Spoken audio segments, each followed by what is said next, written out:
الحمدللہ رب العالمین والصلاة والسلام علی اشرف الانبیاء المرسلین وعلی اہلہ واصحابہ من سنتی الی یوم الدین اللہم اجعلنا منہم ومن الذین آمنوا وعملوا الصالحات وتواصوا بالحق وتواصوا بالصبر آمین یا رب العالمین ثم اما بعد السلام علیکم ورحمۃ اللہ وبرکاتہ رب اشرح لی صدری ویسر لی امری واحلل عقدۃ من لسانی یفقہوا قولی اللہم اجعلنی وزیرا من اہلی رب زدنی علما رب یسر ولا تعسر وتمم بالخیر رب ارحمہما کما ربیانی صغیرا آمین ثم آمین۔ السلام علیکم ورحمۃ اللہ وبرکاتہ۔ الحمدللہ آج ہم سورہ فاطر کرنے والے ہیں جو کہ ایک مکی سورہ ہے اور 45 آیات ہمیں اس میں ملیں گی، اور مکی سورہ ہونے کے حساب سے ہمیں پتہ ہے توحید، رسالت اور آخرت کا بیان ہوگا۔ اور پھر بھی ہم کچھ مضامین دیکھ لیتے ہیں کہ اللہ تعالیٰ اس سورہ میں ہم سے کیا فرما رہے ہیں۔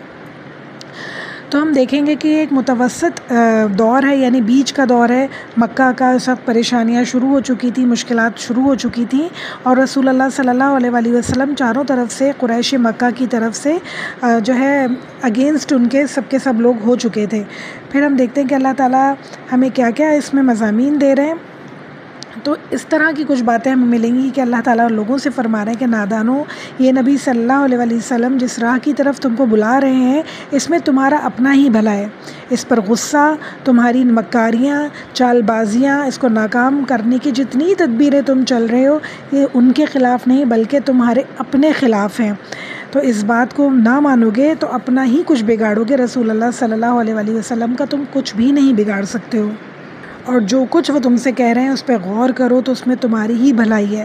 وہ شرک کو تمہیں منع کرتے ہیں تو تم ذرا غور کرو آسمانوں پہ، زمین پہ، کہ کس نے انہیں بنایا۔ فاطر السماوات والارض، یعنی اللہ تعالیٰ نے ہی بنائی آسمانوں اور زمین کی ہر چیز کو۔ تو بتاؤ کہ کسی اور کو پوجنا، کسی اور کو ماننا کس کی جگہ ہے یہاں پہ؟ اگر ذرا سی غور و فکر کرو تو یہ بات تمہیں خود سمجھ میں آ جائے کہ کون غلطی پر ہے اور کون سچ کہہ رہا ہے۔ پھر بار بار ہمیں اللہ تعالیٰ رسول اللہ صلی اللہ علیہ وآلہ وسلم سے یہ کہتے ہوئے نظر آئیں گے کہ جو لوگ نصیحت حاصل نہیں کرتے ہیں انہیں آپ ان کے حال پر چھوڑ دیجئے۔ آپ کا کام ہے نصیحت پہنچانا، قرآن سنانا، پڑھانا، سمجھانا۔ اس کے بعد یہ لوگ سمجھتے ہیں یعنی یہ ان کے اپنے فعل ہیں، اس کی سزا اور جزا کے وہ خود حقدار ہوں گے، تو آپ ان کے لیے بالکل بھی زیادہ پریشان نہیں ہو، اپنی جان کو ہلکان نہ کریں۔ پھر اس کے بعد اللہ تعالیٰ ہمیں مومنوں کو بشارتیں دیتے ہوئے ملیں گے کہ جو ایمان لائے ہیں، جو اس وقت بہت زیادہ پریشان ہیں، بہت زیادہ فکر کی اور فاقے کی حالت میں ہیں، تو اللہ تعالیٰ انہیں بہت ساری خوشخبریاں سنا رہے ہیں کہ آخرت میں ان کا بہت بڑا مقام ہے، بہت اعلیٰ درجہ ان کے لیے اللہ تعالیٰ نے تیار کر کے رکھا ہے۔ تو یہ ساری باتیں ہمیں اس سورہ میں ملیں گی۔ اللہ تعالیٰ ان لوگوں میں ہمیں بھی شامل فرمائے جن کے لیے اللہ تعالیٰ نے بہت اونچا مقام انشاءاللہ تعالیٰ آخرت میں بچا کر رکھا ہے۔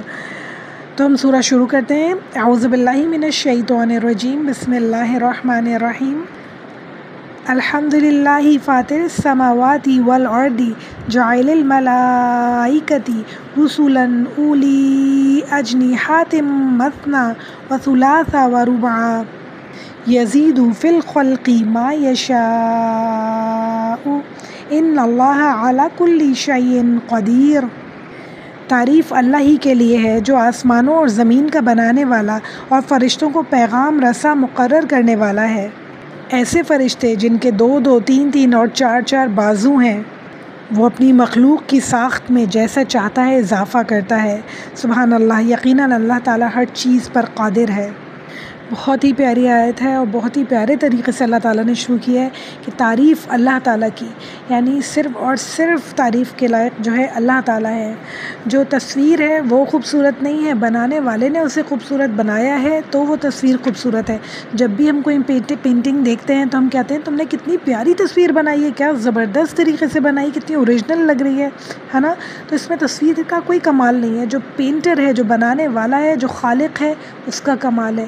تو یہ ساری کائنات جو ہم اتنی حسین دیکھ رہے ہیں، اس میں اس دنیا کا کمال نہیں ہے بلکہ خالق کا کمال ہے، بنانے والے کا کمال ہے۔ تو تعریف ہر چیز کے لیے، جو کچھ بھی ہم کھائیں، جو کچھ بھی ہم پئیں، جو کچھ بھی ہماری نظروں کو خوبصورت چیزیں نظر آئیں، دیکھیں ہم اور ہمارے دل سے تعریف نکلے تو سبحان اللہ نکلنا چاہیے کہ اللہ تعالیٰ کی تعریف ہے۔ الحمدللہ ہر چیز میں صرف اور صرف اللہ تعالیٰ کی تعریف ہے۔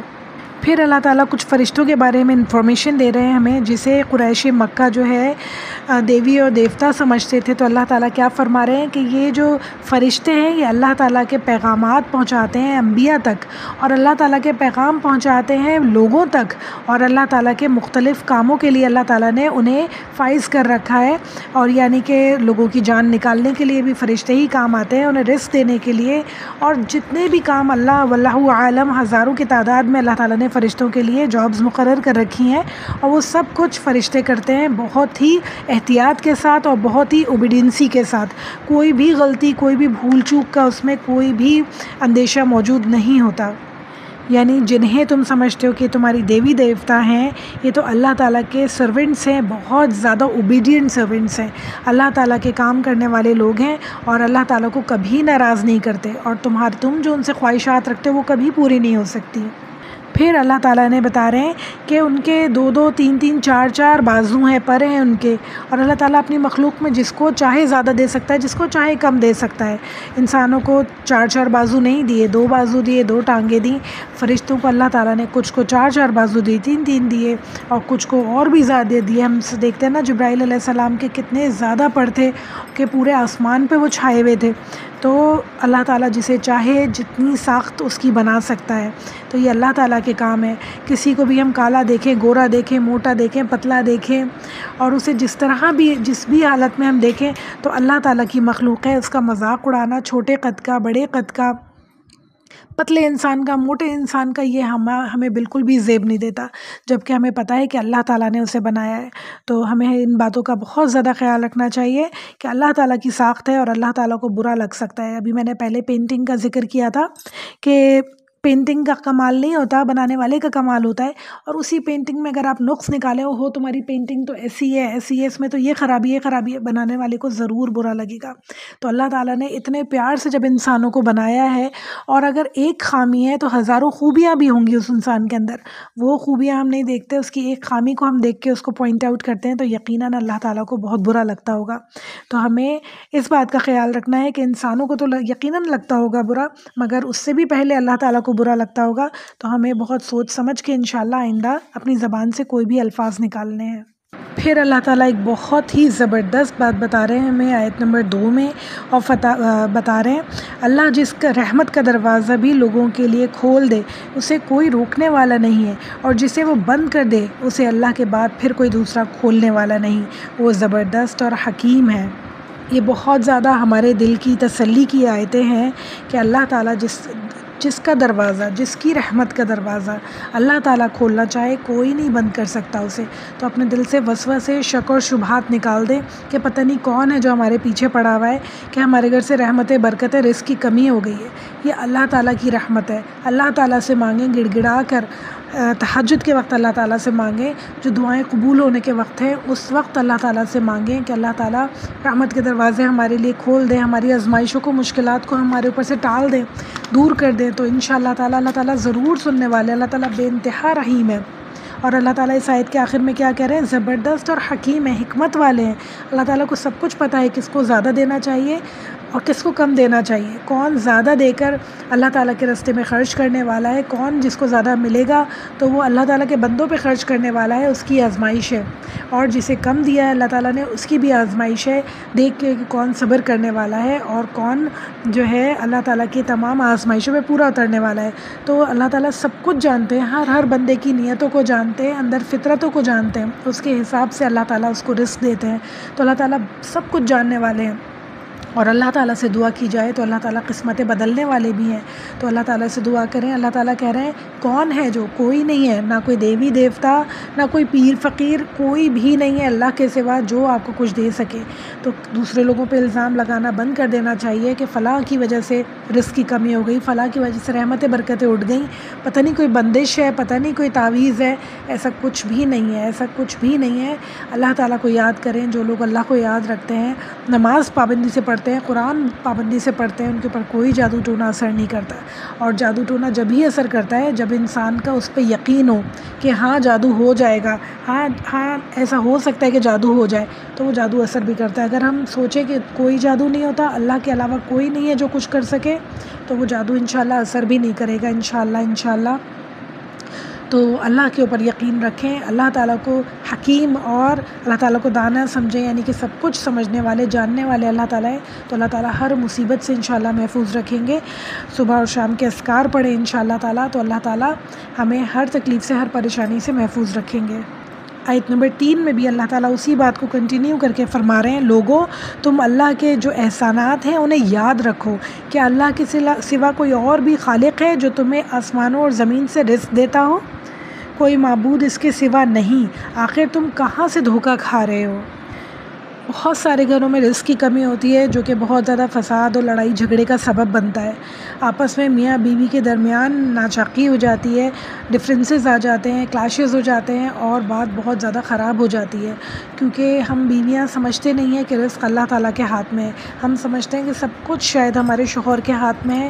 بہت ساری دفعہ ہم یہ سمجھتے ہیں کہ اللہ نہ کرے، نعوذ باللہ کوئی ہماری چیز، ہمارا شوہر جو ہے وہ کوئی خدا ہے، نعوذ باللہ، کہ وہ جو چاہے وہ کر سکتا ہے، ہم جو چاہیں وہ کر سکتا ہے۔ ہم اس سے اتنی زیادہ توقعات لگا لیتے ہیں، اتنی زیادہ امیدیں باندھ لیتے ہیں اور چاہتے ہیں اور سوچتے ہیں کہ جو کچھ ہم نے فرمائش کی ہے، جو کچھ ہم نے چاہا ہے، وہ سب کچھ ہمارا شوہر کر کے لے آئے۔ ایسا نہیں ہوتا ہے، اس بات کو ہمیں سمجھنا چاہیے کہ وہ ایک انسان ہے، وہ اتنا ہی کما سکتا ہے جتنا اللہ نے اس کے رزق، اس کے نصیب میں لکھا ہے۔ جتنا آپ کے نصیب میں ہے، جتنا میرے نصیب میں ہے، مجھے اتنا ہی ملے گا، وہ اتنا ہی لا سکتا ہے۔ وہ آسمان سے تارے توڑ کر نہیں لا سکتا ہمارے لیے، وہ لمبی لمبی ٹرپس پلان نہیں کر سکتا ہمارے لیے، تو یہ بات ہمیں سمجھنی چاہیے۔ اور اگر ہم اپنے شوہر کی ناشکری کرتے ہیں تو وہ ناشکری آ کے اللہ تعالیٰ کے اوپر ختم ہوتی ہے، کیونکہ رزق دینے والے تو اللہ تعالیٰ ہے نا۔ اللہ تعالیٰ نے اتنی وسعت نہیں دی اسے، اتنی طاقت نہیں دی اسے، اتنے زیادہ اس کو وسائل نہیں دیے، تو یہ اللہ تعالیٰ کی حکمت ہے، اس کے ہاتھ میں نہیں ہے یہ۔ تو یہ بات ہمیں سمجھنی چاہیے، اپنے گھروں میں امن و سکون رکھنا چاہیے۔ اب ہم قرآن پڑھتے ہیں، سیکھتے ہیں، تو ہمیں اس بات کا پتہ ہونا چاہیے کہ اللہ تعالیٰ رزق دینے والے ہیں۔ بار بار اللہ تعالیٰ کہہ رہے ہیں، اللہ تعالیٰ کے احسانات کو یاد رکھو، جو کچھ ہے وہ اللہ تعالیٰ کا احسان ہے۔ ہم تو شاید یہ بھی ڈیزرو نہیں کرتے تھے، ہماری حیثیت کیا ہے، ہم کچھ بھی نہیں کرتے ہیں، ہم اللہ تعالیٰ کا صحیح سے شکر بھی نہیں کرتے ہیں، مگر ہماری جو خواہشات ہیں وہ اتنی زیادہ ہیں کہ ختم ہونے کا نام ہی نہیں لیتی۔ تو ہمیں سوچنا چاہیے، اس بات کو سمجھنا چاہیے کہ سامنے جو ہمارے شخص ہے، جو ہمارا شوہر ہے، وہ ہر چیز پہ قادر نہیں ہے، ہر چیز پہ قادر صرف اور صرف اللہ تعالیٰ ہیں۔ تو اللہ تعالیٰ سے دعا کریں بہت زیادہ کہ اللہ تعالیٰ ہماری رزق میں برکت کریں اور ہمارے شوہر کے رزق میں برکت کریں، آسانیاں کریں اس کے لیے، تو انشاءاللہ تعالیٰ جو اللہ نے ہمارے نصیب میں لکھا ہے ہمیں سب کچھ ملے گا۔ مگر جو ہمارے نصیب میں نہیں ہے تو ہمیں سمجھنی چاہیے یہ بات کہ ہمارے نصیب میں نہیں ہے، ہمیں اس لیے نہیں مل رہا ہے۔ ہر چیز کا بلیم اپنے شوہر کو نہیں دینا چاہیے، وہ بھی ایک انسان ہے، جیسے میں ایک انسان ہوں ویسے ہی میرا شوہر بھی انسان ہے، جیسے آپ انسان ہیں ویسے ہی آپ کا شوہر بھی انسان ہے۔ اس طرح ہمیں سمجھنا چاہیے، سوچنا چاہیے۔ انشاءاللہ تعالیٰ اپنے شوہر کی شکر گزار رہیں تاکہ اللہ تعالیٰ کی بھی شکر گزار رہیں، اور جو شکر کرتا ہے، جو صبر کرتا ہے، اللہ تعالیٰ اس میں رزق میں بہت زیادہ برکت دینے والے ہیں۔ پھر آگے اللہ تعالیٰ فرما رہے ہیں، اے نبی صلی اللہ علیہ وسلم، یہ لوگ آپ کو جھٹلاتے ہیں تو یہ کوئی نئی بات نہیں ہے، آپ سے پہلے بھی بہت سے رسول جھٹلائے جا چکے ہیں اور سارے معاملات آخرکار اللہ ہی کی طرف رجوع ہونے والے ہیں۔ پھر فرما رہے ہیں، لوگوں اللہ کا وعدہ یقیناً برحق ہے، لہٰذا دنیا کی زندگی تمہیں دھوکے میں نہ ڈالے اور نہ دھوکے میں ڈالے تمہیں وہ بڑا دھوکے باز، اللہ کے بارے میں دھوکہ دینے والا۔ یہ ابلیس کے بارے میں بات ہو رہی ہے کہ اللہ کے بارے میں مختلف طریقے سے دھوکہ دیتا ہے اور مختلف طرح کی باتیں انسان کے دل میں ڈالتا ہے۔ یہ سارے وسوسے، سارے خیالات جو ہمارے دل میں آتے ہیں، جو ہماری سیلف میڈ پریشانیاں ہیں، وہ شیطان کی طرف سے ہوتی ہیں۔ اگر ہم نظریں دوڑائیں چاروں طرف تو الحمدللہ ہم سے زیادہ سکون میں مجھے لگتا ہے ہمیں کوئی نہیں ملے گا۔ چاروں طرف جتنی پریشانیاں، جتنے معاملات لوگوں کے خراب ہیں آج کل، ساری دنیا میں دیکھیں کتنے برے حالات ہیں اور ہم کتنے سکون سے اپنے گھر میں بیٹھے ہیں۔ صرف ہمیں پریشانی چھوٹی چھوٹی باتوں کی ہے، جو اگر نہ بھی ہوں تو ہمیں کوئی مسئلہ نہیں ہے، مگر ہم ان باتوں کو اتنا زیادہ بڑا بنا لیتے ہیں اپنے لیے، ان لگژریز کو اتنا زیادہ بڑا بنا لیتے ہیں کہ زندگی و موت کا مسئلہ ہو جاتا ہے اور ہمارے معاملات اس دنیا میں اور آخرت کے سب خراب ہو جاتے ہیں۔ تو اپنے دلوں کو سکون میں رکھیں تاکہ ہمارے گھروں میں سکون رہے، ہمارے بچے سکون میں رہیں اور ہمارے گھر والے سکون میں رہیں، اور جب ہم سکون میں ہوں گے تو سب سے بڑا فائدہ اس کا ہمیں ہی ہے۔ سب سے زیادہ سکون ہمارے دل کو ہوگا تو ہم اللہ تعالیٰ کی طرف رجوع بھی اچھی طرح کر سکتے ہیں، اپنے دنیا کے اور آخرت کے سارے معاملات اچھی طرح انشاءاللہ تعالیٰ ہم نبھا سکتے ہیں۔ تو یہ دھوکہ دینے والا، یہ دھوکے باز جو ہے ہمیں مختلف چیزوں میں ڈال کے، مختلف دنیا کی رنگینیوں میں ڈال کے، دنیا کی خواہشات میں ڈال کے دھوکہ دیتا ہے، اور اللہ تعالیٰ کی طرف سے دھوکہ دیتا ہے کہ اللہ تعالیٰ پتہ نہیں کیوں میرے ہی رزق میں کمی کیوں ہے، پتہ نہیں مجھے ہی کیوں کم ملتا ہے، یہ ساری پریشانیاں میرے ہی نصیب میں کیوں ہیں، اللہ تعالیٰ پتہ نہیں مجھ سے کیا چاہتے ہیں۔ نعوذ باللہ نعوذ باللہ، اتنے کفریہ کلمات ہیں، یہ اتنی ناشکری کے کلمات ہیں، اللہ تعالیٰ کو سخت یقیناً ناپسند ہوں گے۔ تو ہمیں بالکل ایسی باتیں ادا نہیں کرنی چاہیے اپنی زبان سے، اور اللہ تعالیٰ کا شکر ادا کرنا چاہیے۔ جو کچھ ہمارے پاس ہے، سب کچھ ہے ہمارے پاس الحمدللہ، چند چیزیں جو کم ہیں وہ یقیناً ہماری آزمائش ہے، اور یقیناً اللہ تعالیٰ مانگنے پہ ہمیں دے بھی دیں گے۔ تو اللہ تعالیٰ سے مانگیں اور اللہ تعالیٰ سے رجوع کریں، انشاءاللہ اللہ تعالیٰ بہت دینے پہ قادر ہے۔ پھر فرما رہے ہیں اللہ تعالیٰ، یقیناً در حقیقت شیطان تمہارا دشمن ہے، تو تم بھی اسے دشمن ہی سمجھو، یعنی سمجھو اسے دشمن۔ جو تمہارے ساتھ دشمنی کر رہا ہے، تمہارے دل میں دماغ میں وسوسے ڈال رہا ہے، اللہ تعالیٰ سے دور کر رہا ہے، دین سے دنیا سے ہر چیز میں تمہارے لیے خرابیاں کر رہا ہے، تمہیں وسوسے ڈال ڈال کے اس نے جھگڑالو بنا دیا ہے، اور اس نے تمہارے ذہن کو خراب کر دیا، تمہارے دل کو خراب کر دیا، تمہارے گھر کے حالات معاملات خراب کر دیے۔ اسے سمجھو، اسے دیکھو کہ یہ دشمن ہم سے کیا چاہتا ہے کہ ہم دنیا کے بھی نہ رہیں، ہم دین کے بھی نہ رہیں، ہم کہیں کے نہ رہیں۔ اور جب ہم دنیا میں لوگوں کے ساتھ معاملات خراب کرتے ہیں نا، تو ساتھ ساتھ خود بخود ہماری آخرت بھی خراب ہو رہی ہوتی ہے، کیونکہ مستقل ہمارے دل میں اور دماغ میں وہی باتیں چل رہی ہوتی ہیں، اللہ کی اور قرآن کی باتیں ہم سے دور ہوتی چلی جاتی ہیں۔ تو ہمیں سوچی سمجھی زندگی گزارنی ہے انشاءاللہ تعالیٰ، اپنے آپ کو دیکھتے ہوئے کہ ہم کیا کر رہے ہیں، پورا دن ہمارا کس طرح گزرتا ہے، کن سوچوں کے ساتھ گزرتا ہے، اپنے معاملات کیسے ہیں ہمارے انشاءاللہ تعالیٰ، اور جو ہمارے دماغوں میں وسوسے ڈال رہا ہے شیطان، تو ہمیں اسے دشمن سمجھنا ہوگا اپنا انشاءاللہ اللہ تعالیٰ ہمیں اتنی بصارت عطا فرمائے، اتنی ہمارے دماغوں کو اور دلوں کو اور ہماری آنکھوں پہ سے پردے ہٹا دے، کھول دے ہمارے دماغوں کو، دلوں کو، کہ ہم سمجھ سکیں کیا سچ ہے، کیا صحیح ہے اور کیا غلط ہے۔ پھر فرما رہے ہیں اللہ تعالیٰ، وہ تو اپنے پیروکاروں کو اپنی راہ پر اس لیے بلا رہا ہے کہ وہ دوزخوں میں شامل ہو جائیں، وہ دوزخیوں میں شامل ہو جائیں، وہ سب کو اپنے آپ کو فالو کرنے کو کہہ رہا ہے، اور جو اسے فالو کرتا جائے گا سب کے سب جہنم میں جا کے گرتے جائیں گے، جہنم کا ایندھن بننے والے ہیں۔ تو اللہ تعالیٰ ان لوگوں کے میں شامل ہونے سے ہمیں بچائے ہمیشہ، اللہم لا جعلنا منہم، جو دوزخ کا ایندھن بننے والے ہیں، جو اس دنیا میں شیطان کے پیروکار ہوں، ان لوگوں میں ہمیں کبھی شامل نہ فرمائے اللہ۔ اب اللہ تعالیٰ ہمیں بتا رہے ہیں کہ کس کے لیے کیا جزا ہے اور کیا سزا ہے۔ فرما رہے ہیں جو لوگ کفر کریں گے، یعنی اللہ تعالیٰ کی آیت کا کفر کریں گے، اللہ تعالیٰ کے احکامات کا کفر کریں گے، تو کیا ہے ان کے لیے سخت عذاب ہے، سخت عذاب ہے۔ تو اللہ تعالیٰ کہہ رہے ہیں سخت عذاب ہے، تو سوچیں وہ کتنا سخت عذاب ہوگا۔ ہم پڑھ کے نکل جاتے ہیں، اسے فیل نہیں کرتے ہیں، اس تکلیف کو، اس شدت کو جو سخت میں آتی ہے اور عذاب میں آتی ہے، وہ ہم فیل نہیں کر پاتے ہیں۔ بہت خوفناک بات ہے کہ ان کے لیے سخت عذاب ہے، تو اللہ تعالیٰ ایسے لوگوں میں ہمیں کبھی شامل نہ فرمائے۔ پھر فرما رہے ہیں اور جو ایمان لائیں گے اور نیک عمل کریں گے ان کے لیے مغفرت ہے اور بڑا اجر ہے، بہت بڑا اجر ہے۔ جو صبر کریں گے، توبہ کریں گے اللہ تعالیٰ سے، ابھی بھی دیر نہیں ہوئی ہے کسی بھی بات میں، توبہ کریں، استغفار کریں، اپنے معاملات کو، اپنے دلوں کو، اپنی نیتوں کو سیدھا کریں، اللہ تعالیٰ کہہ رہے ہیں تو ان کے لیے بہت بڑا اجر ہے۔ جو نیک عمل کریں گے، نیک عمل ہر چیز میں سب سے پہلے اللہ تعالیٰ لکھتے ہیں کہ نیک عمل کریں گے، یعنی کہ عمل نیک کرنا جنت میں جانے کی ہے ہمارے پاس، یعنی توحید کے بعد نیک عمل کرنا جنت میں جانے کی ہے۔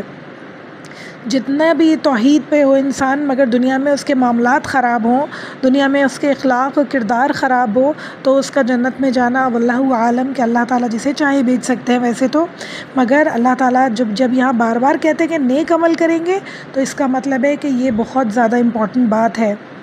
دنیا میں نیک عمل کرنا بہت زیادہ ضروری ہے۔ تو اللہ تعالیٰ ہم سب کو توفیق عطا فرمائے کہ ہم سے جو غلطیاں ہوئی ہیں ہم اس میں مغفرت مانگیں، توبہ کریں اللہ تعالیٰ سے۔ تو اللہ تعالیٰ کہہ رہے ہیں ان کے لیے بہت بڑا اجر ہے، بڑا اجر ہے۔ اللہ تعالیٰ اس دنیا کو کہتے ہیں چھوٹی سی دنیا ہے، مچھر کے پر کے برابر اس کی اوقات نہیں ہے میرے سامنے، اللہ کے سامنے۔ تو آپ سوچیں کہ اللہ تعالیٰ کہہ رہے ہیں بہت بڑا اجر ہے، تو وہ اجر کتنا ہوگا، وہ جنت کتنی خوبصورت ہوگی، کتنی بلند ہوگی، کتنی آسائشیں ہوں گی اس میں۔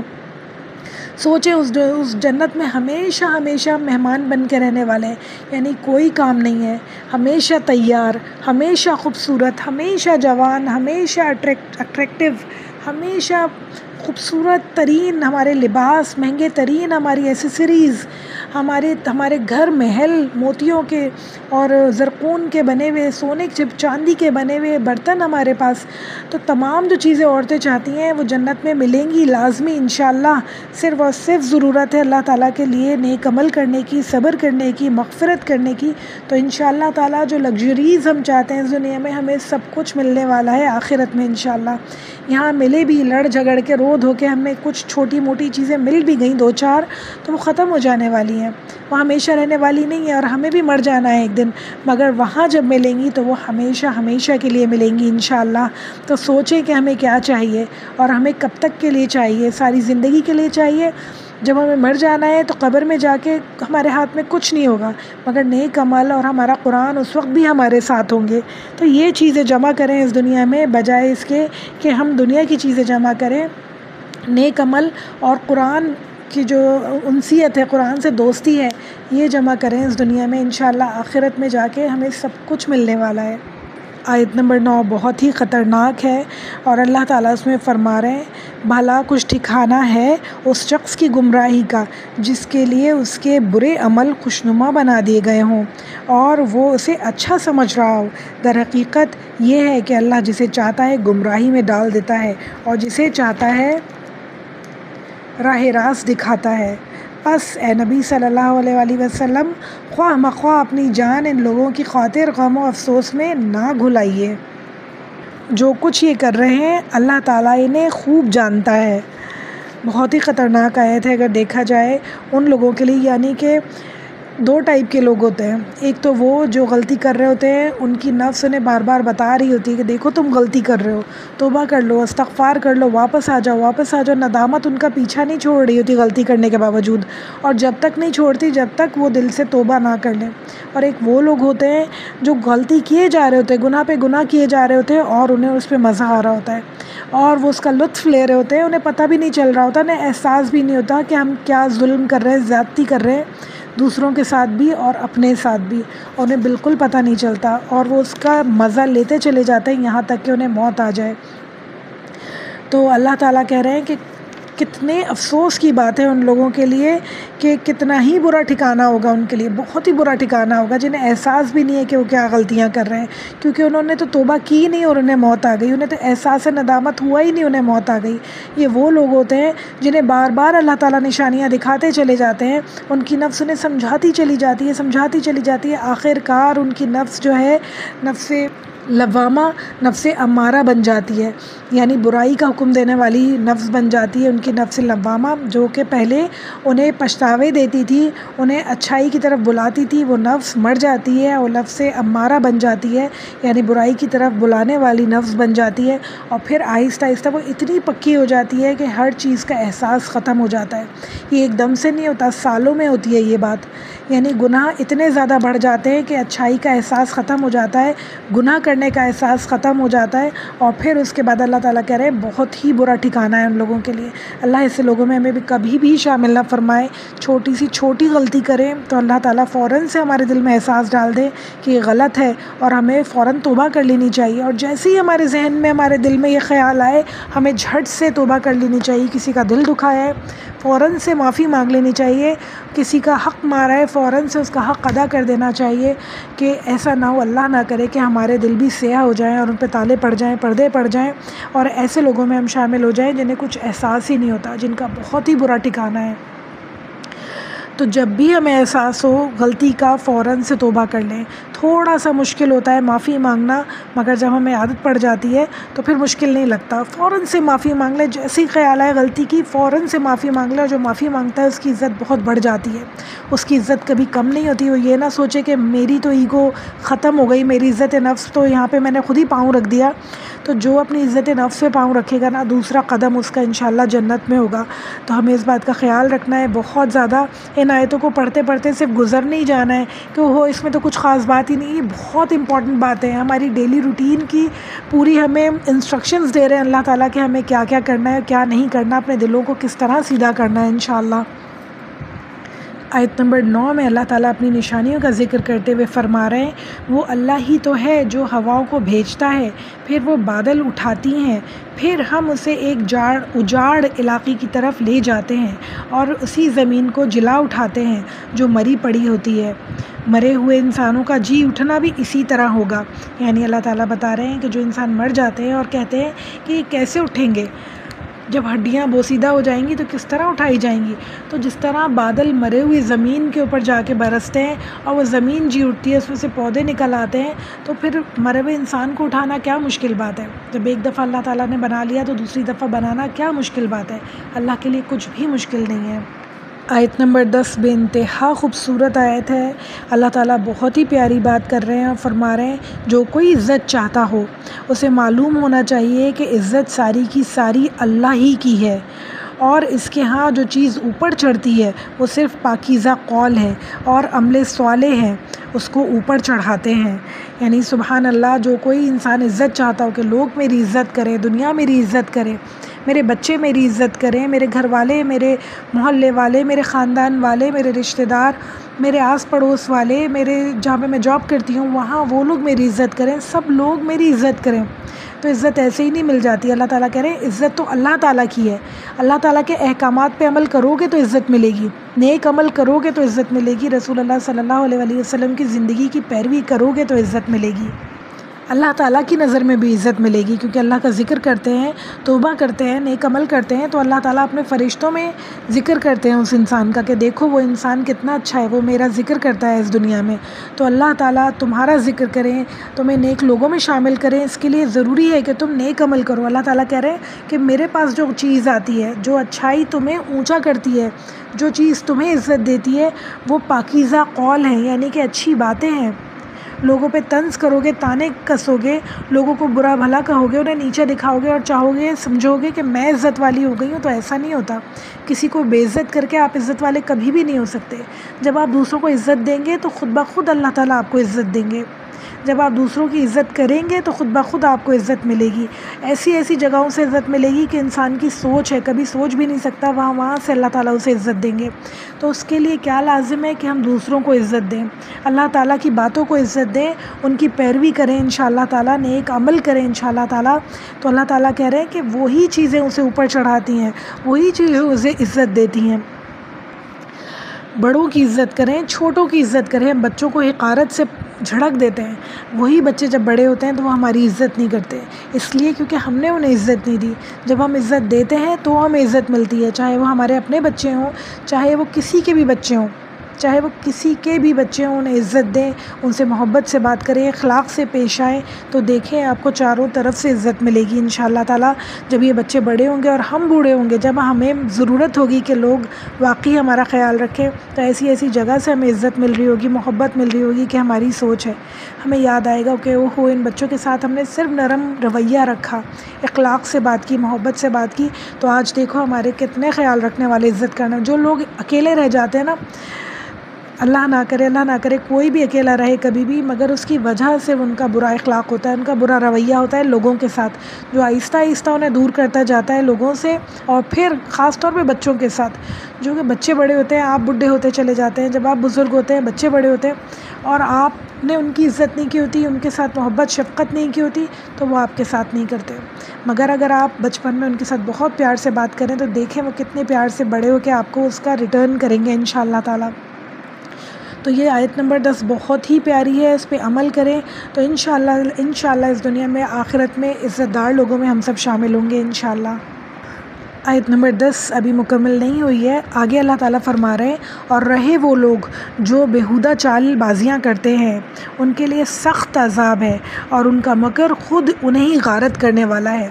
اس دنیا میں بھی جو لوگ چال بازیاں کرتے ہیں لوگوں کے خلاف، اپنے گھر والوں کے خلاف، اپنے شوہروں کے خلاف، اپنے سسرال والوں کے خلاف، کسی کے بھی خلاف، چال بازیاں کرتے ہیں وہ دراصل اللہ کے خلاف چال بازیاں کر رہے ہوتے ہیں، کیونکہ اللہ تعالیٰ نے منع کیا ہے ساری برائیوں کے لیے۔